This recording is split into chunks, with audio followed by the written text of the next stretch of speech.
नमस्कार, मैं हूं आपके साथ विभा उपाध्याय और बुलेटिन की शुरुआत उम्मीदों की ट्रेन की खबर के साथ। जी हां, कोरोना बंदी के बीच हैदराबाद से रांची के लिए पहली ट्रेन खुल चुकी है जो 1200 कामगारों को लेकर झारखंड के हटिया स्टेशन जा रही है। ये ट्रेन आज सुबह 5 बजे हैदराबाद के लिंगमपल्ली स्टेशन से खुली और रात 11 बजे हटिया स्टेशन ये पहुंचेगी।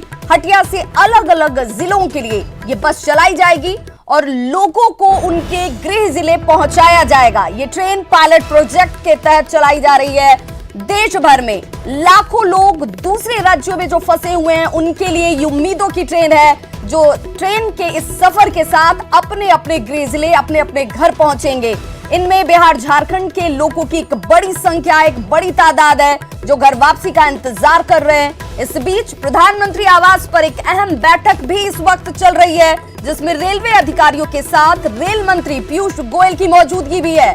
बैठक में दूसरे राज्यों में फंसे लोगों को अपने घर पहुंचाने पर गहनता से चर्चा चल रही है और इस वक्त जो पहली ट्रेन पायलट प्रोजेक्ट के तहत खुली है वो लिंगमपल्ली स्टेशन से खुली है और जो रांची के हटिया पहुंचेगी रात 11 बजे। वहां पर भी व्यापक तैयारियां, क्योंकि 1200 लोगों को ट्रेन जब यहां से लेकर निकली है तो वहां पर पहुंचने के बाद ये ज्यादा महत्वपूर्ण हो जाता है कि इन सभी लोगों को किस तरीके से क्वारंटीन किया जाएगा, कैसे इनकी स्क्रीनिंग होगी।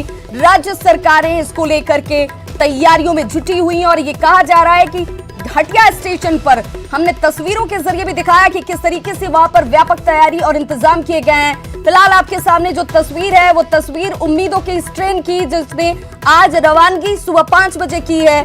11 बजे रात में ये रांची के हटिया पहुंचेगी और हटिया पहुंचने के बाद वहां स्टेशन पर भी व्यापक तैयारियां रखी गई हैं। इस ट्रेन में 1200 यात्रियों को, जिन प्रवासी लोगों को चयन किया गया है, उसमें विशेष ध्यान रखा गया कि किसी को भी प्राथमिक तौर पर प्रारंभिक जांच में किसी तरह के सिम्टम्स या बुखार की परेशानी ना हो और इस चयन को भी बेहद गुप्त रखा गया। इस गुप्त रखने के पीछे की सरकार की साफ तौर पर यह मंशा, ताकि लोग लॉकडाउन का उल्लंघन न कर पाएं, खबरों को लेकर भ्रामक स्थिति न पैदा हो, लोगों की संख्या स्टेशन पर न जुट जाए और ऐसे में इन तमाम प्रोसीजर्स को काफी सावधानी से और गुप्त तौर पर रखा गया है। आवश्यक तैयारियां, इन तैयारियों में विशेष इंतजाम, ये सब कुछ खास तौर पर तैयारियों के साथ राज्य सरकारों ने भी इस पर अपनी तैयारी पूरी कर रखी है। कोरोना बंदी के बीच में हैदराबाद से रांची के लिए ये पहली ट्रेन खुली है जो 1200 कामगारों को लेकर के झारखंड के हटिया स्टेशन जा रही है।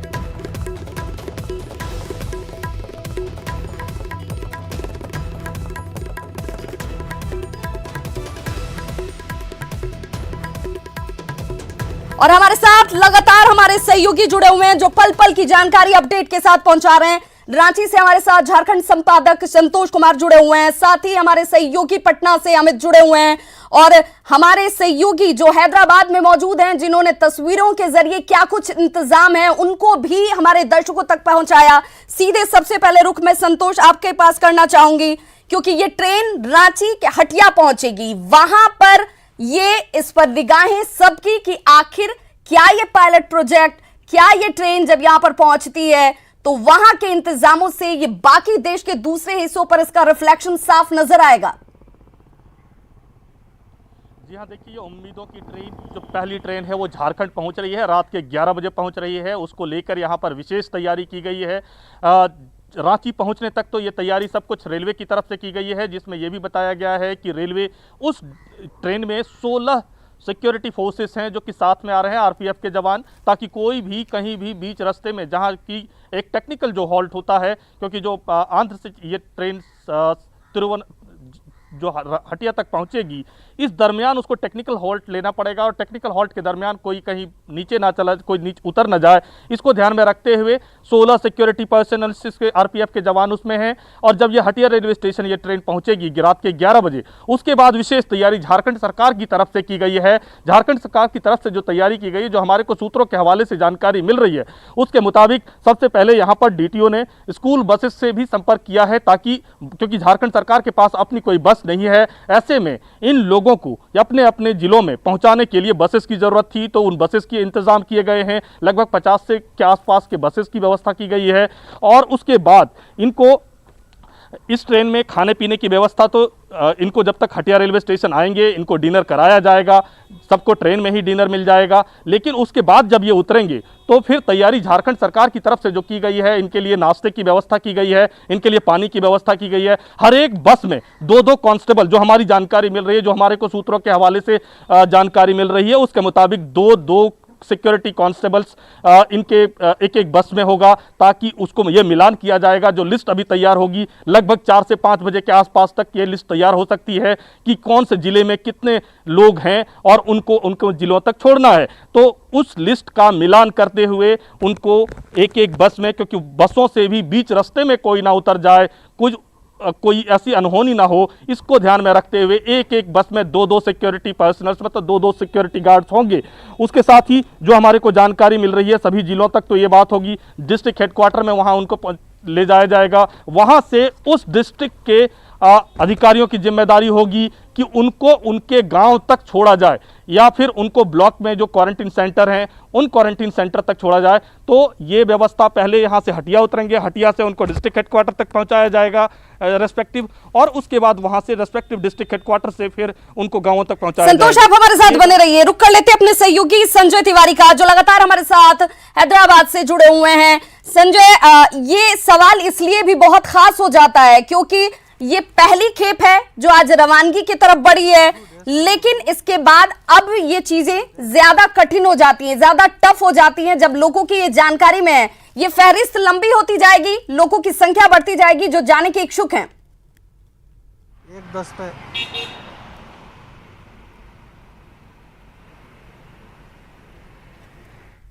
संजय, अब तक हमारी आवाज पहुंच पा रही है? चलिए रुक कर लेते हैं। सहयोगी अमित का हमारे साथ पटना से सीधे जुड़ चुके हैं। अमित, अब सबकी निगाहें बिहार पर कि बिहार सरकार जो मंथन कर रही है, अब इस खबर के साथ, इस पायलट प्रोजेक्ट जो पहली शुरुआत हुई है उसके बाद बिहार सरकार के ऊपर अब ये दबाव जरूर कि यहां पर ये ट्रेन, इस तरह की ट्रेन कब पहुंचेगी? देखिए, निश्चित तौर पे बिहार सरकार पे जो है वो इसका दबाव जो है वो आने भी लगा है, दिखने भी लगा है, पड़ने भी लगा है। और अभी जो मीटिंग के अंदर खाने की हम बात बता देते हैं, सबसे बड़ी खबर बता देते हैं कि चूंकि उप मुख्यमंत्री सुशील कुमार मोदी ने पहले ही ये मांग किया था केंद्र सरकार से कि बिहार में जो दूसरे राज्यों में जो मजदूर फंसे हैं उन्हें स्पेशल ट्रेन से बिहार लाया जाए। तो इस पर चर्चा जो है वो शुरू हुई है। उप मुख्यमंत्री सुशील कुमार मोदी जो है बैठक के दौरान ही जो है बताते चले हम कि जो रेल मंत्रालय है, इस जोन के जो अधिकारी हैं उनसे उन्होंने संपर्क साधा है, यहाँ के जो जनरल मैनेजर हैं उनसे उन्होंने संपर्क साधा और पूछा कि क्या ऐसी ट्रेनें बिहार में भी आ सकती है, इसको लेकर के क्या कुछ तैयारियाँ चल रही है। तो जो अधिकारी हैं उनके तरफ से जो बातें कही गई वो बताया गया कि ये जो ट्रेन चली है हैदराबाद से रांची के लिए, तो ये MHA के गाइडलाइन पे चली है। राज्य सरकार ने सीधा संपर्क MHA से साधा था, MHA ने पूरी तैयारी की, और जिस तरीके से अगर CRPF या दूसरी जो बटालियन के लिए ट्रेन चलाई जाती है, काफ़ी गुप्त तरीके से चलाई जाती है, तो उसी तरीके से ये जानकारी जो है वो जो है उत्तर रेलवे को दी गई। उत्तर रेलवे को ये कहा गया कि आप जो है रात में 2 बजे ट्रेन लगा दीजिएगा और 5 बजे ये ट्रेन रवानी होगी। और जो भी लोग हैं उनको चिन्हित कर लिया गया था, स्पेसिफिक लोगों को ही ट्रेन में बैठने की अनुमति दी गई। गुप्त तरीके से सारे जो यात्री है वो प्लेटफॉर्म पे पहुँचे और उसके बाद वो वहाँ से ट्रेन जो है वो रवानी हुई है। तो निश्चित तौर पर ये तमाम कवायद जो है वो रेलवे की तरफ से की गई है। जो आधिकारिक सूत्र है हमारे, उन्होंने ये अहम जानकारी दी है। तो निश्चित तौर पे अब जो है राज्य सरकार जो है उन पर दबाव होगा। यहाँ के जो मजदूर हैं, यहाँ के जो लोग हैं, वो भी चाहेंगे कि उनके घर के लोग, उनके परिवार के लोग जो दूसरे प्रदेश में फंसे हैं, तो उनको भी स्पेशल ट्रेन से इसी तरीके से यहाँ लाया जाए। तो जाहिर सी बात है कि इसको लेकर के सरकार ने मंथन शुरू हो गया है। तमाम जो आला अधिकारी हैं उन्होंने भी मुख्यमंत्री को ये कह सकते हैं कि मुख्यमंत्री ने जब ये पूछा कि क्या इस तरह की चीज़ें होंगी तो तैयार हैं आप लोग, तो तमाम अधिकारियों ने हामी भरी है। तो एक तरह से कह सकता है कि कहीं ना कहीं प्रेशर जो है अब राज्य सरकार पे आई है। यहाँ के लोगों को, यहाँ के बाहर में जो लोग बंद है कोरोना बंदी में, उनको यहाँ लाने को लेकर करके तो राज्य सरकार संजय का रुख करना चाहेंगे। संजय, चूंकि आप इस खबर को देख रहे हैं और अब किस तरह की गहमा गहमी दूसरे राज्यों के लिए, क्योंकि ये सब कुछ प्रोसीड्योर जो है वो MHA की निगरानी में हो रहा है, तो ऐसे में अब दूसरे राज्यों के लिए किस तरह की गहमा गहमी दिखती है?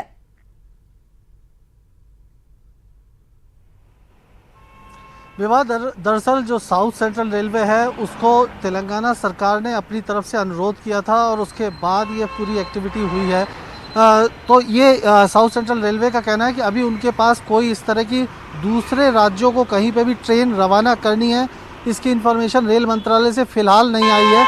लेकिन जैसे ही कोई इस तरह का कोई भी सूचना या आदेश आता है उसके बाद वो उसी तरह से ट्रेन का व्यवस्था करेंगे। ये जो ट्रेन यहाँ से रवाना हुई ये 22 कोच की ट्रेन है और इसमें 1200 से ज़्यादा यात्री रवाना हुए हैं।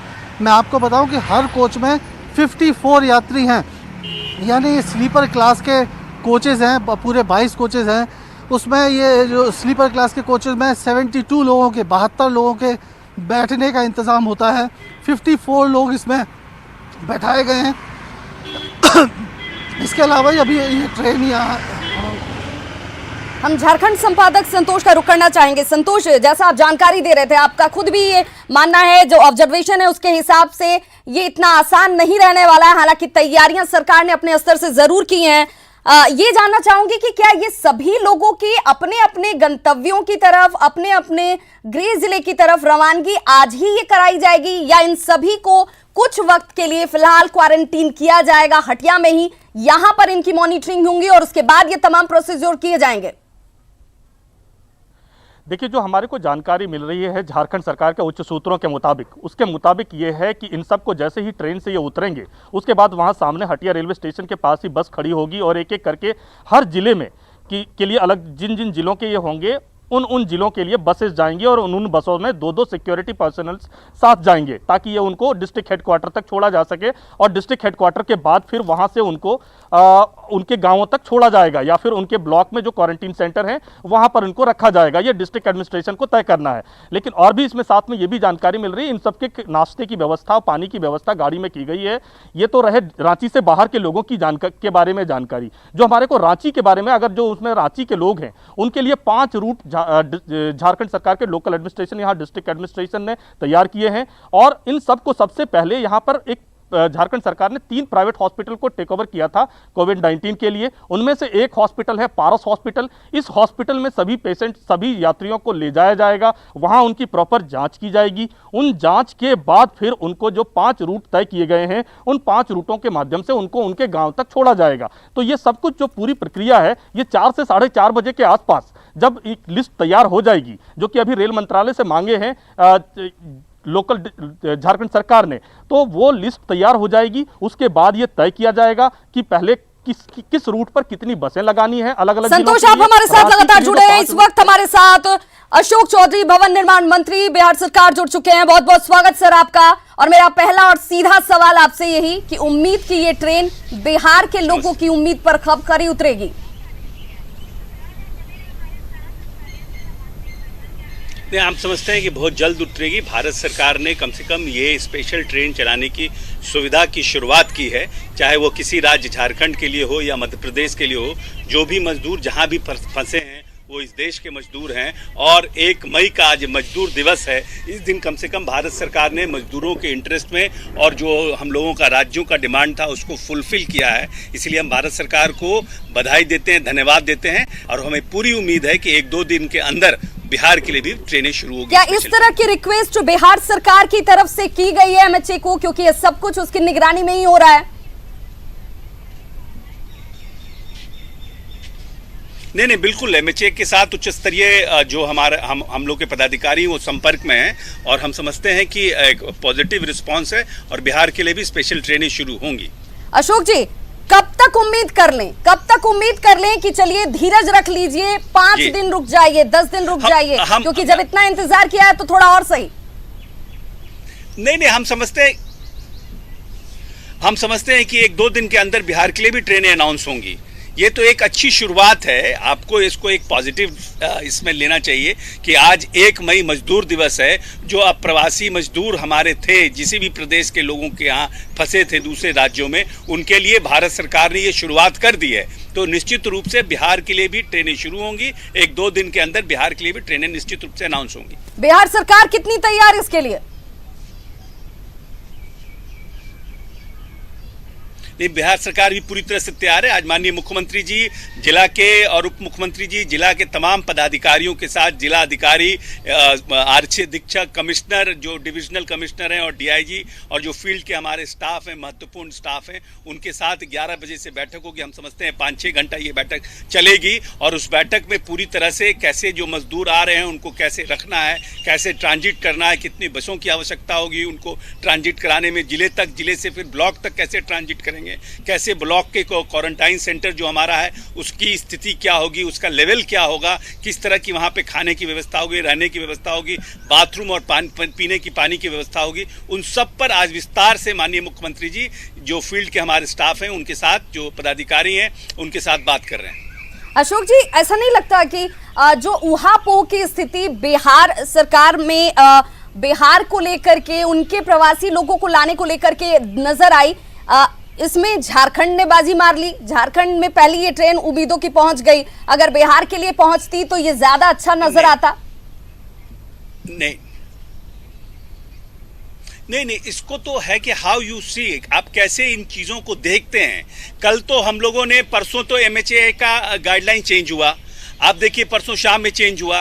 कल हम लोगों ने कहा कि हम बसेस से लाने में जो हमारी स्थिति है वो संभव नहीं हो पाएगी, क्योंकि हमारे यहाँ 28 लाख तो रजिस्टर्ड हमारे यहाँ मजदूरों ने अपने आप को रजिस्टर्ड कराया हमारे ऐप पर, तो वैसे बहुत से मजदूर होंगे जो अनरजिस्टर्ड होंगे, तो वैसी परिस्थिति में 30-35 लाख हैं बच्चे और छात्र भी हैं, तो उन सबको अगर हम गाइडलाइंस को फॉलो करते हुए उनको बसेस से लाते तो लाखों बसों की आवश्यकता होती, और बिहार सरकार के पास उतनी बसें नहीं हैं। तब हम लोगों ने केंद्र सरकार से ये आग्रह किया कि भाई स्पेशल ट्रेन शुरू किया जाए, और आज केंद्र सरकार ने दूसरे राज्यों के लिए स्पेशल ट्रेन शुरू कर दी। ये तो खुशी की बात है, क्योंकि आज 1 मई है, आज मजदूर दिवस है, और आज मजदूरों के हितों की रक्षा के लिए भारत सरकार ने स्पेशल ट्रेन शुरू किया है दूसरे राज्यों के लिए।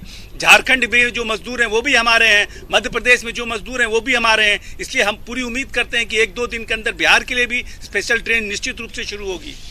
अशोक जी, लेकिन ये सिर्फ लोगों के पहुंचने तक ही सीमित नहीं है, क्योंकि इसके आगे भी लंबा सफर तय करना है।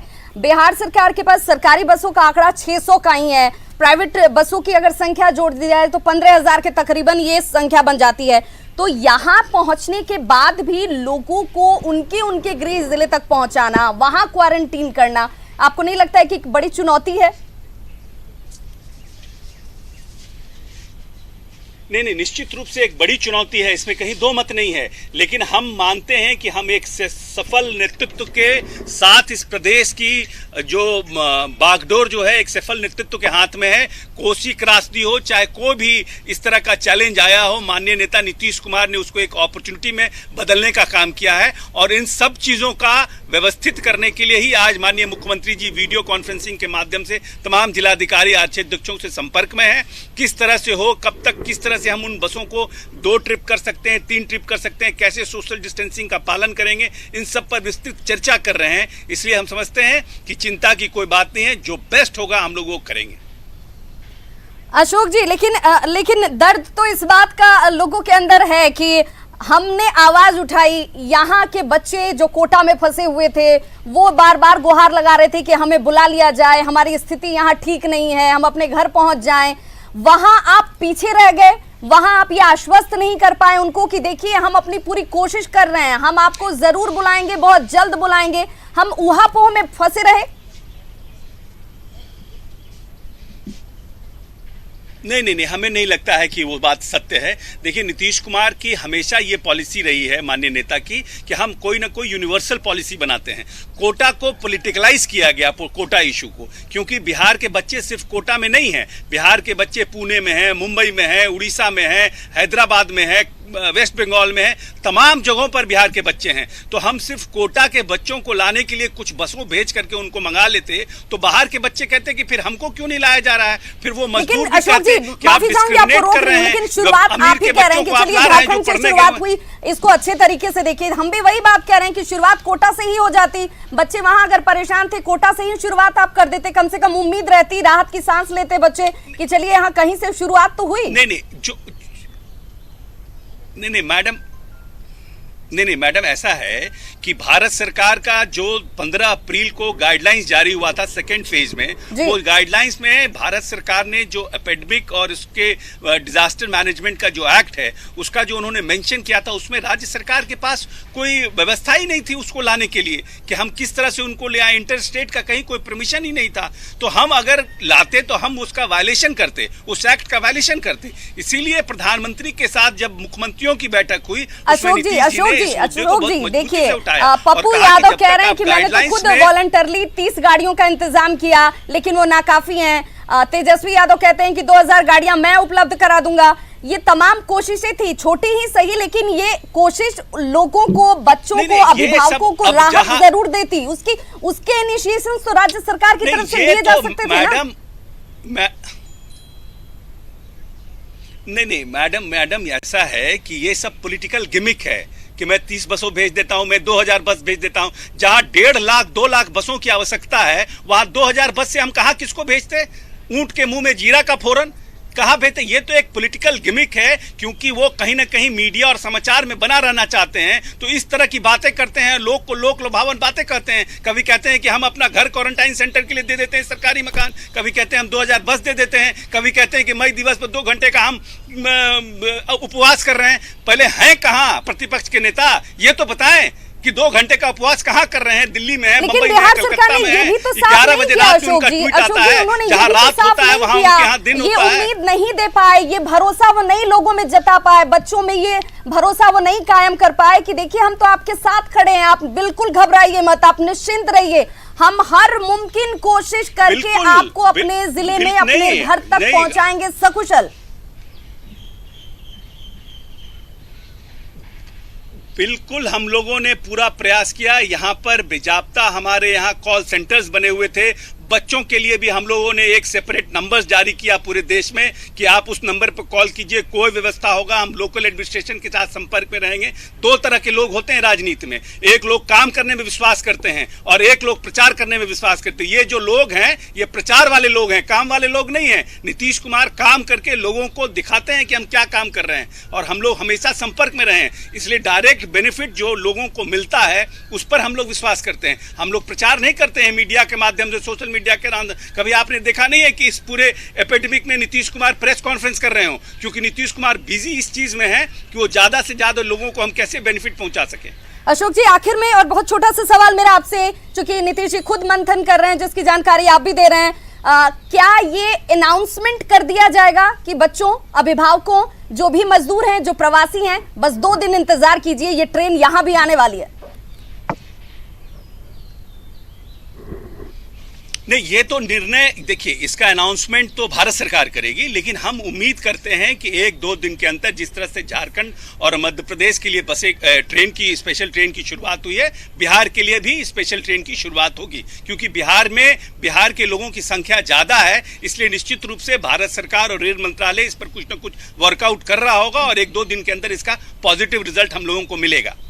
बहुत बहुत शुक्रिया अशोक चौधरी, भवन निर्माण मंत्री, हमारे साथ जुड़ने के लिए, जिन्होंने ये साफ किया कि देखिए शुरुआत भले झारखंड से हुई है, लेकिन ये ट्रेन और ये उम्मीद की ट्रेन जो है, इसे उम्मीद की ट्रेन का नाम हम इसलिए दे रहे हैं क्योंकि तमाम लोग जो फंसे हुए हैं वो एक एक दिन गिन रहे हैं कि हम अपने घर कब पहुंच जाएंगे, अपनों के बीच कब पहुंच जाएंगे। वो ट्रेन बिहार भी बहुत जल्द पहुंचेगी। हमारे साथ लगातार सहयोगी हमारे जुड़े हुए हैं, झारखंड संपादक जुड़े हुए हैं। एक छोटे से अंतराल के लिए रुक रहे हैं, फौरन लौटेंगे इस बड़ी खबर पर।